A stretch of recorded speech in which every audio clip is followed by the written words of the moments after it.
خدا باپ کی زندہ کلام میں سے زبور کی کتاب ستائش اور شکر گزاری زبور 65۔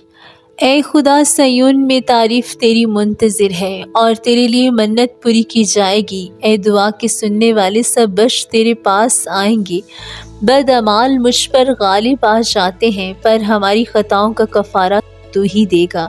مبارک ہے وہ آدمی جسے تو برگزیدہ کرتا اور اپنے پاس آنے دیتا ہے، تاکہ وہ تیری بارگاہوں میں رہیں۔ ہم تیرے گھر کی خوبی سے یعنی تیری مقدس ہیکل سے آسودہ ہوں گے۔ اے ہمارے نجات دینے والے خدا، تو جو زمین کے سب کناروں کا اور سمندر پر دور دور رہنے والوں کا تکیہ ہے، خوفناک باتوں کے ذریعہ سے تو ہمیں صداقت سے جواب دے گا۔ تو قدرت سے کمر بستہ ہو کر اپنی قدرت سے پہاڑوں کو استحکام بخشتا ہے۔ تو سمندر کے اور اس کی موجوں کے شور کو اور امتوں کے ہنگاموں کو موقوف کر دیتا ہے۔ زمین کے انتہا کے رہنے والے تیرے معجزوں سے ڈرتے ہیں۔ تو مطلع صبح کو اور شام کو شادمانی بخشتا ہے۔ تو زمین پر توجہ کر کے اسے سیراب کرتا ہے، تو اسے خوب مالا مال کر دیتا ہے۔ خدا کا دریا پانی سے بھرا ہے۔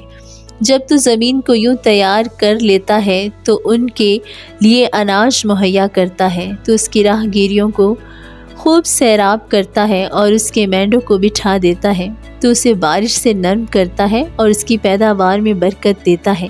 تو سال کو اپنے لطف کا تاج پہناتا ہے اور تیری راہوں سے روغن ٹپکتا ہے۔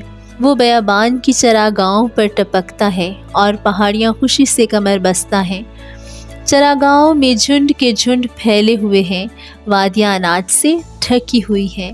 وہ خوشی کے مارے للکارتی اور گاتی ہیں۔ آمین۔